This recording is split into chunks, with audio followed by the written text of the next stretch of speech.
Hello and welcome to How to Learn a Language. Yeah, the name kind of says it all. I'm Lindsay from Lindsay Does Languages, and I'm here to help you learn languages better, any language, any level. On this podcast, you'll get jargon-free linguistics insights to level up your fluency, practical mindset tips to tackle those inevitable learning wobbles, personal language diaries where I share my own progress and honest experiences, and an exclusive peek behind the scenes of language life. My coaching program that helps people speak fearlessly and intuitively by taking control of your learning without pressure or one-size-fits-all cookie-cutter methods. If you're ready to break free from perfectionism and finally start speaking the language you want, you're in the right place. Want to get started right away? Head to lindsaydoeslanguages.com/free video for your on-demand video training. All right, let's dive in. Hello. Today we are talking about what to do when you feel like giving up on your language. So this episode is due out at the end of January. Now, that kind of third week of Jan, I can't remember the exact day, it's like 17th or 18th, is the most common day to end a New Year's resolution. So whether or not you set yourself a New Year's resolution or you just had some goals and some New Year energy buzzing around, now is a time when you might be feeling, I'm just going to quit. I'm just going to stop. So this is hopefully a timely episode for you. And I think it's important at any time of year. So maybe this is something that you can bookmark. You'll come back to this when you need it, when you have those moments that you want to feel like giving up.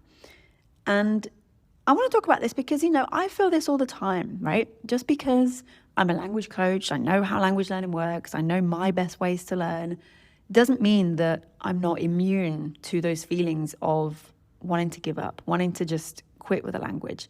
But there's a difference. And the difference is that when I feel that, it doesn't bother me. And the reason it doesn't bother me is that I know what it feels like for me. I know how it shows up. I know what to do when it does, right? So I know those feelings and I can go, yeah, here we go. Been here before, not a problem, because I know what to do next. So what do you do next? This is what you do next. So the first thing is that we pause, maybe even stop. So why does this matter? Why do we do this? Why don't we just keep going and add more in and do more? Well, we're feeling like giving up, typically because of one of two things: frustration, boredom. Maybe both, to be fair, maybe both, right? So we need to figure out why we feel those things. Because when we know what the source is of frustration or boredom or both, then we can figure out how to fix it. We can figure out what we need to change to not be frustrated anymore, to not be bored anymore. So there are two ways that we can do this pause, right? Sometimes this is a pause with a deadline, a restart date on the calendar, where we say, okay, I just need to check in with myself just for a day or just for a week, or I just need to kind of put this language learning thing on the side just for like a month, whatever it might be. Sometimes we need that restart date on the calendar so that we don't just end up fizzling out and doing nothing. Sometimes we do need that though, right? There's nothing wrong with that. Sometimes it is an indefinite pause. You'll know what you need. And this is, again, part of trusting your language gut, trusting those instincts, being able to make that decision confidently for yourself. You'll know what you need in any given moment. Now, for me, the deciding factor as to whether it's a pause that needs a deadline or an indefinite pause is if I have a reason to use that language coming up. So if I know, okay, I've got a trip on the calendar, or I am going to be talking with someone or doing an interview in Spanish or whatever it might be, then I've got something coming up on the calendar. I know that this is going to be a temporary pause because I need to get back to it for a reason. But if it's, nothing kind of crucial, then it tends to be more like open-ended. But that doesn't mean that it's the end. Do you know what I mean? Like, that's really important too, like having that trust in yourself that it's an open pause. It's not, I've quit, right? So pausing, really important, but also really important to recognize that just because you've stopped doesn't mean that it's over.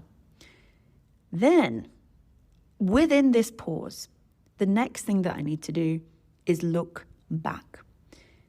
Now, this is really important because we can't make plans or set new goals or add new habits onto existing dodgy foundations, right? We'll just be giving ourselves more to do. And the answer is rarely more. The answer is different. We need to make a change. We need to make a shift because something isn't working. So what do we do here? When we are looking back, we have two things that you probably heard me say time and time again, and it's because they're so crucial. The first is the idea of the 3 Fs. So we're giving ourselves overall, we're giving ourselves a language audit, right? But we're looking back and we're saying, okay, 3 Fs, fun, functional, and flexible. Is my language learning these 3 things? We can also get quite granular with this. So we can look at each individual resource, each activity, each tool that we're using, each tutor that we're working with, and say, okay, is this particular resource fun, flexible, functional? Is the way that I'm using this tool fun, flexible, functional? We can ask ourselves across the board so we can see what's working and what's not working. Now, as I say, this is really important because we're not just jumping in and adding more onto something that doesn't work. We're giving ourselves room to make change. And that change comes from the next stage of the audit, which is the 4 S's. So the first one, stick, stop, switch, start. So stick is when we've asked ourselves those 3 questions. Is it fun? Is it flexible? Is it functional? We've gone yes, yes, and yes. Okay, great. We don't need to make any changes to that piece of the language learning puzzle. That one is a stick. We're going to keep doing what we're doing with that thing, right? Alternatively, if we've asked those questions and we've got a no, a no, and a no, then it's also easy. We're going to stop, right? So if something that we're doing is not fun, not flexible, not functional, we quit, we stop, we leave that in the past. And I give you permission to quit. I give you permission to leave stuff in the past. Giving up on one resource, quitting one tutor, whatever it might be, does not mean that you failed. It means that you're doing it right because you know that it's not those 3 Fs and therefore it's not going to be working for you. So it's okay for you to stop, right? I've done this at Grace and Space 2025, going through this process and working through this live with people at that event. And it helped me to realize, you know what, I don't need to use, it was Michelle Thomas audio lessons, right? I thought, you know what, I don't need to use this anymore for Korean. This isn't working for me. I can stop this. And then that freed up time to get in more regular speed Korean listening practice. So this was a good thing, right? So that is a stop. The next one is switch. So switch is where you've asked yourself these 3 questions and you've got a yes, no, maybe. Maybe there's 1 yes, 2 no's, 2 no's. Wait, 2 no's, 1 yes, that's the same thing. Maybe there's 1 yes, 2 no's. Maybe there's 2 yeses, 1 no. Maybe there's a couple of maybes in there. Either way, we need to make a switch. We need to just make some adjustments. So we're not quitting that whole resource. We're just changing either the what or the how. So maybe the resource itself needs to change, but we're using it in the same way. We're doing it at the same time each day. That's fine. The how is the same, but the what is changed. Or maybe the what stays the same, but the how is what changes. So we're keeping that resource, but we're going to be using it in a more productive, more useful way. We just need to make those changes. And then finally, start. So this is for anything that we've stopped or anything that we feel is missing. We're now going to start new habits, new hobbies, new language learning pieces that are going to replace anything that we are now missing that we stopped, right? Does that make sense? So that's what we do when we look back. That is our audit process. And then we can begin our final stage of what to do when you feel like giving up on your language learning, which is to look forward. So when we are in that state of feeling like giving up, because we're frustrated, because we're bored, we feel those things when we're less motivated, right? And motivation often comes from knowing why we're doing something, from seeing the bigger picture. The idea of getting out of bed every morning to go out and to do exercise or go to the gym or go for a run or whatever is not very appealing. But when we know, you know what, in 3 months' time, I'm going to have a medal for completing that marathon. for example. That bigger picture, that thinking about how you're going to feel, how good it's going to be, how much healthier you're going to feel at that point, like all of that helps with the motivation from the daily basis level. So looking forward to re-find that motivation is really, really helpful. So what we want to do here is just consider, like, what are my goals?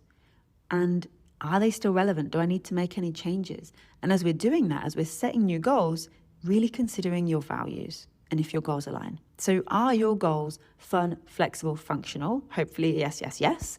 And the fourth thing that we're adding into that is your own personal values. This is where you begin to center yourself. So I can say to you, yep, your language learning needs to be fun, flexible, functional, but you need to add on to that the things that matter to you. So does it matter? Are you quite an ambitious, achievement-driven person? If so, then joining a challenge for your language learning is going to be a great idea. But if that is kind of not a value for you, if you instead value like peace and serenity and a nice sustainable pace of learning, then that challenge is not going to be the best option, right? Instead, you might want something that's more sort of creative and curious and driven by you on your own timetable. So setting those new goals and aligning them with your values, really, really helpful. And then what we do, it doesn't matter. There's different ways, and we go into all this in Language Life, in Successful Self-Study too, to a certain extent, but in more detail in Language Life with the goals. When it doesn't matter how you visualize them, but with your new goals, the essence of it is that you want to create a to-do list. The easiest way to do this is to have this nagging voice that is asking, how are you going to do that? So you set your goal, and then you say, okay, how am I going to make that happen? How am I going to speak Polish in 3 months? Well, I definitely need to get some speaking lessons in. Okay, great. So that's step one. How are you going to do speaking lessons? Well, maybe I should do them at least once a week. Okay, how are you going to make sure they happen at least once a week? Well, I definitely need to get them booked. Otherwise, they're not going to be booked. They're not going to happen. So then we can see step one is to book the lessons, right? Essentially what we're doing is we're creating your to-do list, we're creating your plan, we're then fitting it into your schedule, and then your goals are aligned and they're happening. Now, if you want help with this, you can email me to see if I have any current one-on-one availability at the time of listening. Otherwise, I highly recommend the free video class that I have for you. It's called How to Finally Learn That Language. I go into 5 of my core principles of language learning. So stuff that we've talked about today, like the audit and stuff, is all in there, but we go into a bit more detail, more examples, and it's going to really help you to feel more confident that you're on the right path, that you're doing the right thing when it comes to your languages. That's what it's all about. So you can get access to that, lindsaydoeslanguages.com/free video. If you want to go further, we can do that as well right now. You don't need to watch the video. We can go straight in, lindsaydoeslanguages.com/LL if you want to work with me directly inside Language Life. You can find out more on that page. As always, I would love to hear from you. You can email me, lindsay@doeslanguages.com, or share this episode with a friend who's working through something similar. And I'll be back soon. Thank you so much for listening to How to Learn a Language. If you've enjoyed this episode, don't forget to subscribe so you never miss an episode. If you're ready to take your language learning to the next level and speak with confidence without the pressure or perfectionism, then check out Language Life. You can find out all the details and join at lindsaydoeslanguages.com/LL. And if you want the first free step today, head to lindsaydoeslanguages.com/free video to get started with a fresh way to learn languages. Until next time, stay fearless, stay curious, so you can learn languages your way.